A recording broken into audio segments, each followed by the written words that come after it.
Nesse instante, Curitiba para ouvir o momento de maior audiência do rádio.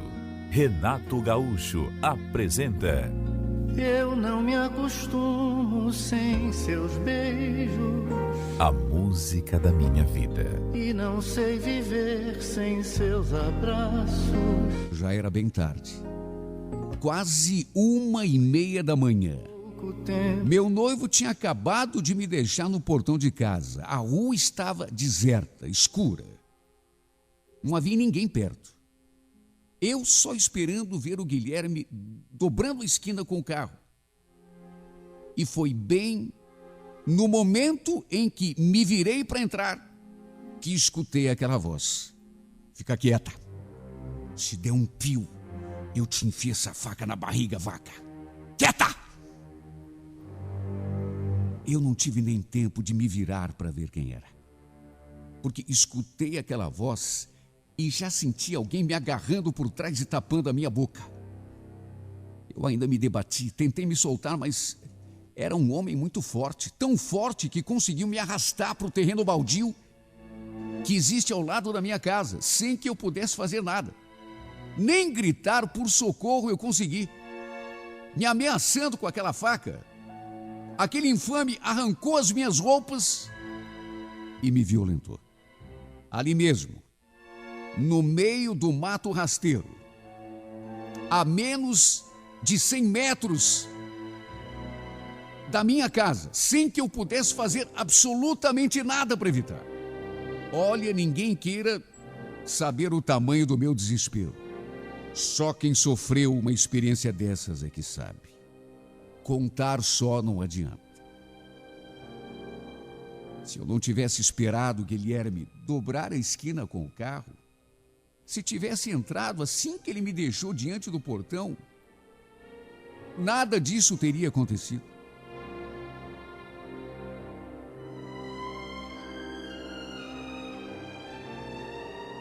Eu nunca tinha visto aquele homem na minha vida. E não lembro de ter sentido tanto medo, tanto pavor, quanto senti nas suas mãos, depois de me violentar. Ele levantou do chão e saiu correndo em direção à rua escura, me deixando ali seminua, aos prantos, toda machucada, me sentindo a última das mulheres. Só eu sei o que chorei. Nem dormir eu consegui.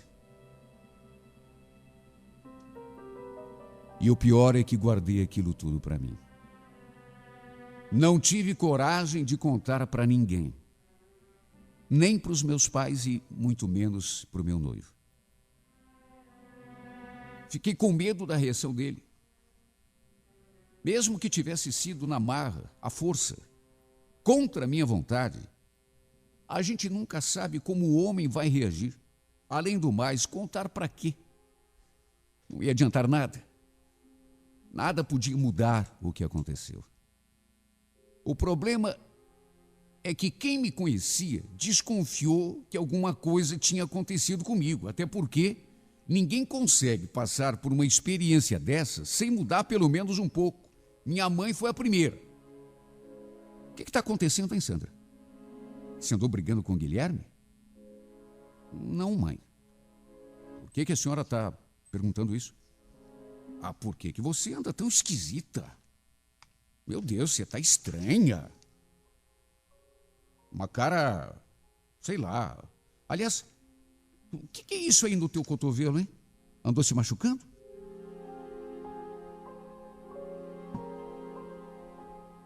Eu estava com os cotovelos ralados. Mas acabei inventando uma desculpa.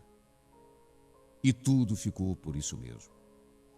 Naturalmente que meu noivo também notou que eu estava esquisita. Perguntou se tinha acontecido algo. Mas eu dei uma desculpa qualquer, falei que estava um pouco cansada, não tinha conseguido dormir direito, enfim, desconversei. Não sei, talvez eu devesse ter contado.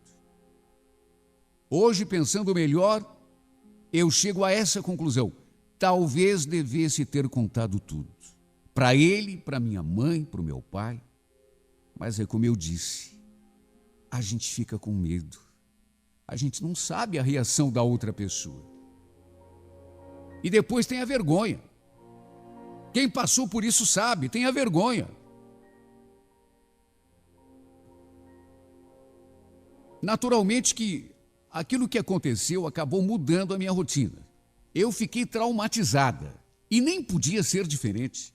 Para andar sozinha na rua, por exemplo, mesmo durante o dia, eu pensava 2 vezes. Às vezes ficava meia hora olhando para a rua antes de me aventurar, com medo de topar com aquele bandido outra vez. Só de imaginar que aquilo pudesse se repetir, um medo incontrolável tomava conta de mim. Mais do que medo, pavor. Mas o pior foi quando, depois de algumas semanas de desconfiança, e após fazer um teste de farmácia, as minhas piores suspeitas se confirmaram. Como eu temia, eu estava grávida.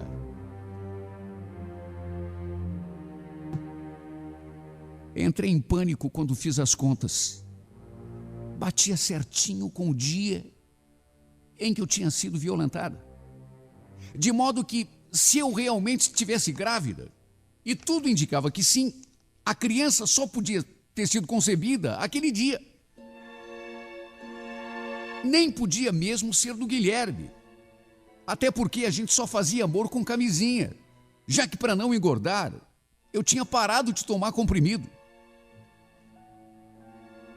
No fundo, eu sei que foi bobeira minha.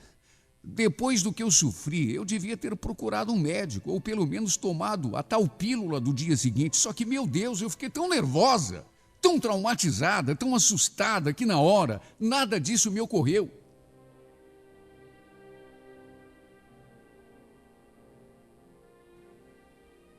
E o resultado agora estava ali. Eu estava grávida. Tinha engravidado daquele tarado. Entrei em completo desespero. Chorei o dia todo sem saber o que fazer da minha vida. Eu só conseguia pensar no meu noivado. Meu Deus, o que seria de mim quando eu contasse para o Guilherme que estava esperando um filho e que esse filho não era dele? Sistemático do jeito que era. Ele não ia me perdoar. Tudo bem que a culpa não era minha. Eu tinha sido violentada, arrastada para o meio daquele matagal, sob a ameaça de uma faca. Mesmo que na hora eu tivesse tentado correr, gritar, sei lá, fazer qualquer coisa, não ia adiantar, o bandido estava armado. Quem sabe ele até me matasse.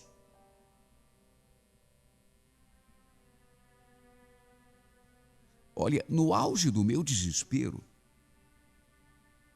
passou até uma ideia pela minha cabeça, eu pensei até em ficar quieta. Só dizer que tinha engravidado. Meu noivo ia acabar pensando que o filho era dele. Pelo menos era o mais provável. Tudo bem que a gente só transava com camisinha, mas a gente sabe que essas coisas não são 100% confiáveis, não são infalíveis, de modo que eu podia ficar na minha e deixá-lo pensar que o filho era dele. Só que eu não podia fazer isso. Meu Deus, eu jamais seria capaz de uma sujeira dessas, e logo com um homem que eu amava. Não era justo. Até porque tinha um detalhe que agravava ainda mais a minha situação. O homem que tinha me violentado era negro.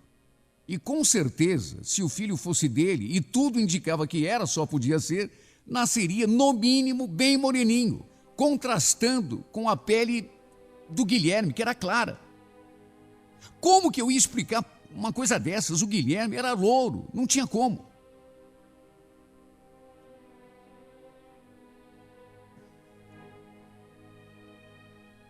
Acabei procurando um laboratório, naquela esperança de que talvez aquele teste de farmácia estivesse errado, mas o exame confirmou a minha gravidez.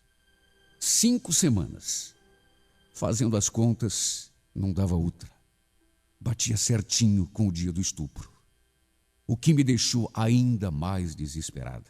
Meu noivo, que não é bobo, percebeu que alguma coisa estava acontecendo e começou a me pressionar.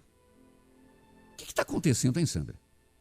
Você anda tão esquisita, meio arredia, parece que está, sei lá, no mundo da lua. A cada dia que passava, ficava mais difícil esconder a minha aflição. Dava para ver nos meus olhos que eu estava a ponto de ter um ataque. O pior é que nem mesmo nesse momento de desespero eu tive a coragem de contar a ele o que realmente tinha acontecido. A ele ou a minha mãe, sei lá. Hoje eu vejo que seria o mais certo. Sim, porque ele era o meu noivo. Se realmente me amasse, ficaria do meu lado, enfrentaria aquela situação junto comigo. Meu Deus, eu não tinha culpa nenhuma. Eu não tinha transado com aquele tarado por livre e espontânea vontade. Eu fui violentada, ameaçada com uma faca. Se o Guilherme realmente me amasse, ficaria do meu lado. Me daria todo o apoio que a situação exigia. Só que o medo, mais uma vez, falou mais alto. E o fato é que, em vez de contar para ele, acabei me abrindo com uma amiga, que, para minha desgraça,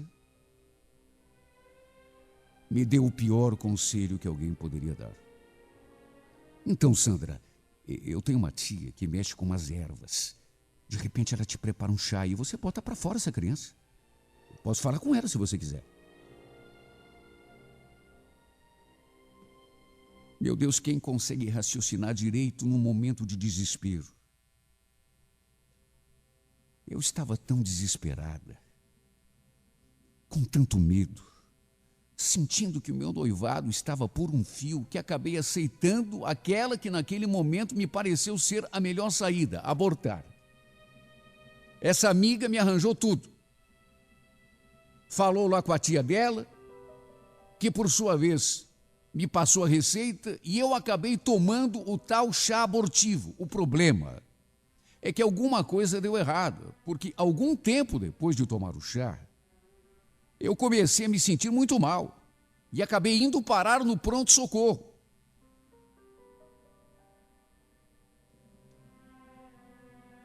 O resultado é que lá, com os médicos me examinando, fazendo exames, meu segredo foi descoberto. A verdade veio à tona e em 2 tempos caiu no ouvido de todo mundo. Da minha família, dos meus amigos e principalmente do meu noivo.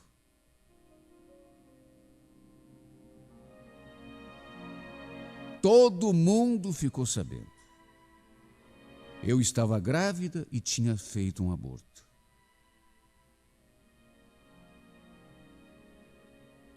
Depois que tive alta, ele veio com tudo para cima de mim. Você não podia ter feito isso, Sandra. Você estava com a cabeça onde, mulher? Por que você não me contou? Como você queria que eu contasse, Guilherme? Você não ia entender. Como que não ia entender, Sandra? Ficou louca? Você não podia abortar. Afinal de contas, não era só teu, era meu filho também. Será que você tem ideia do que fez? Olha, por um momento eu pensei que ele já estivesse sabendo de tudo. Do estupro, que o filho não era dele, só que não. Ele estava, na verdade, me cobrando porque imaginava que o filho que eu esperava era dele. Olha, me senti entre a cruz e a espada. E o pior é que ele me pressionou tanto, me cobrou tanto, que a certa altura, nervosa do jeito que estava, acabei contando toda a verdade. Eu não ia contar, mas a pressão foi muita. Foi tanta que quando vi já tinha contado. Esse filho não era teu, Guilherme. Será que você não entende? Foi por isso que eu achei melhor abortar. Ele ficou pasmo. Como é que é? Como assim não era meu? Mas era de quem então? Guilherme, eu fui violentada. Aquele dia que a gente foi no churrasco daquele teu amigo, você me deixou em casa de madrugada, lembra? Então, quando eu estava entrando pelo portão, apareceu aquele homem.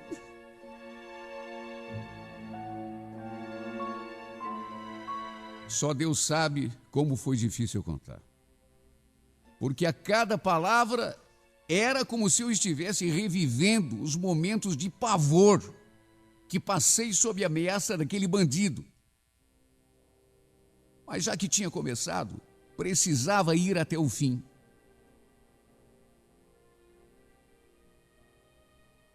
Para minha desgraça, depois de passado aquele primeiro instante de perplexidade, meu noivo não acreditou em mim. Mais do que isso, me acusou até de tê-lo traído e inventado aquela história de estupro só para livrar a cara. Foi a maior gritaria no meu quarto. Tanto que, a certa altura, meu pai acabou se metendo na discussão e mandou que ele fosse embora da nossa casa, até porque o Guilherme ficou tão fora de si que começou a ofender todo mundo. Nem a minha mãe escapou.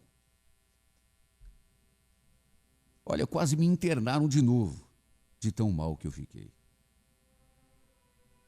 À base de calmantes acabei adormecendo. E quando acordei, me deparei com a minha mãe ao pé da cama, me olhando com aquela cara que já dizia tudo. Ela também não aprovava a minha atitude. Aliás, ninguém aprovou. Todo mundo só me atirou pedras. Todo mundo. Por que você agiu assim com teu noivo, hein, filha? Coitado, saiu daqui desnorteado. Por que você não contou para ninguém? Tentei explicar a ela. Só que não adiantou. Ela também não entendeu. Depois, como tiro de misericórdia, me entregou a aliança do Guilherme. Ele tirou do dedo e deixou comigo. Disse que era para te entregar. Foi mais uma crise de choro. Era provavelmente o fim do nosso noivado. Mais tarde, um pouco mais calma, eu ainda liguei para ele. Tentei conversar numa boa, explicar, cheguei a dizer que estava indo até a sua casa para lhe entregar a aliança, mas ele retrucou. Nem se deu trabalho, que eu não vou aceitar mais porcaria de aliança nenhuma. Faça bom proveito. Aliás, por que você não derrete e paga a conta do hospital e do aborto que você fez? O que você fez não tem perdão, Sandra. Acabou. Acabou. Você entendeu? Acabou. Não me procure mais. Eu admito qualquer coisa, menos mentira e traição.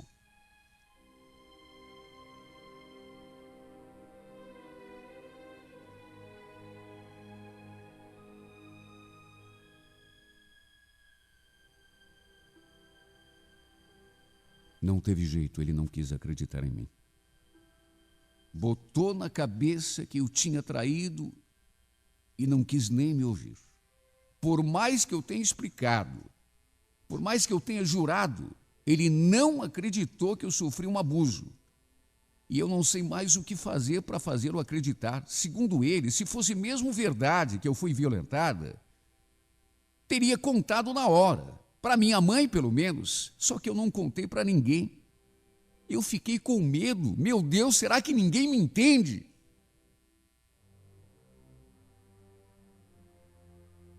Ele não consegue enxergar que se eu não contei, foi porque tive medo de perdê-lo. Quis preservar o nosso noivado, sistemático, do jeito que sempre foi, ele jamais entenderia. A verdade é que mesmo eu tendo errado, se realmente me amasse, ele me daria pelo menos um crédito de confiança. E o pior é que no fim deu tudo na mesma, né? E quem pagou o pato fui eu. Até hoje, estou pagando por um crime que não cometi. O fato é que não posso fazer nada se você não acredita em mim, Guilherme. Tudo Tudo que eu podia fazer eu já fiz, não adiantou. Se a minha palavra não te basta, se você perdeu a confiança em mim, então é melhor mesmo continuarmos assim. Cada um sofrendo no seu lado. Melhor assim do que te ver o tempo todo me jogando na cara que eu te traí. Quem sabe um dia você se dê conta da injustiça que está cometendo. Se cometi algum crime, foi o de ter feito aquele aborto. Isso eu admito. Só que se cometi esse pecado, foi pensando no nosso amor. Será que você não consegue entender? Fui egoísta? Provavelmente sim, porque em nenhum momento pensei na criança inocente que eu trazia no ventre. Esse erro eu assumo, mas foi o único. Só que mesmo assim, apesar de todos os erros que cometi, ter feito aborto, não ter contado para minha mãe quando devia, pelo menos para ela, apesar de tudo, era para você estar aqui do meu lado agora, Guilherme, me dando uma mão, me ajudando a superar este que é o momento mais delicado, difícil e dolorido da minha vida. Você, no entanto, não quer nem me ouvir. Prefere acreditar que eu sou falsa, que eu sou mentirosa, que eu te traí. O que eu posso fazer? Não posso te forçar a acreditar em mim. Até porque não é a força que eu quero você de volta. Se um dia você voltar, eu quero que seja por amor. Por você finalmente acreditar em mim. E se você não voltar, leve pelo menos essa certeza. Eu nunca te traí, Guilherme. Nunca. Eu nunca te enganei. Tudo que contei foi verdade. O erro que cometi, isso eu assumo, foi bem outro. Por isso, se você não voltar, leve para o resto da tua vida pelo menos essa certeza. Eu não te traí. Você cometeu contra aquela que mais te amou nesse mundo a maior injustiça que um homem já cometeu contra uma mulher. I had a little dog long time ago. The only friend I ever had. Just a little shaggy dog. Wasn't really bad. I used to take him out with me everywhere I went, down to the promised land. Then one night while I'm walking, I'm gonna hit him, and I had him yell.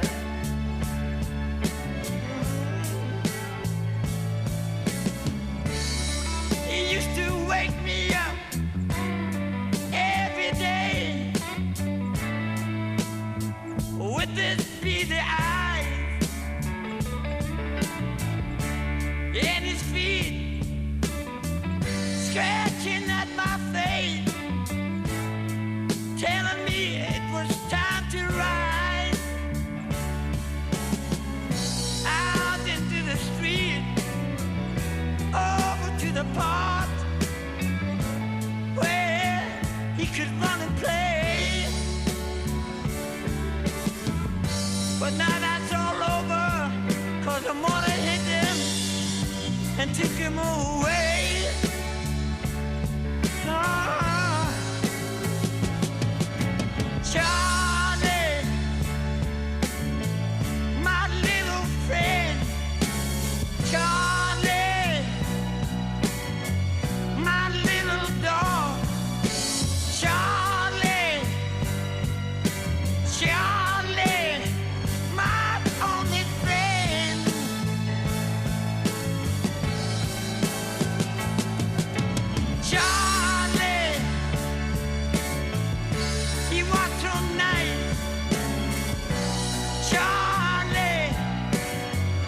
so through love life.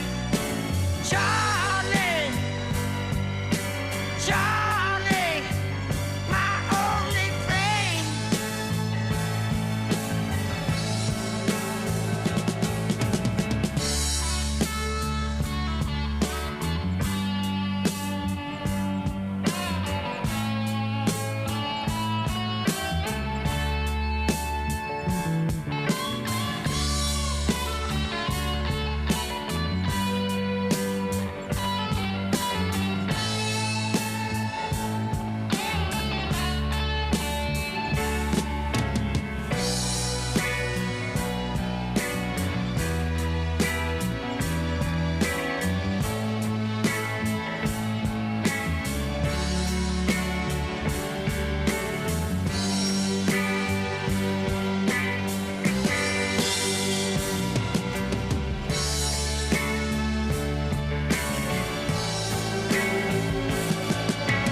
Charlie,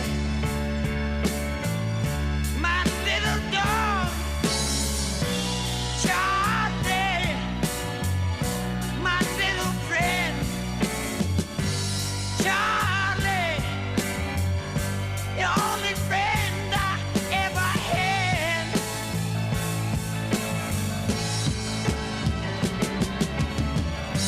My little dog, who wasn't really bad. No, no, no. And now he's gone. That's why I feel so very sad. Yeah. He used to wake me up every day with this little beady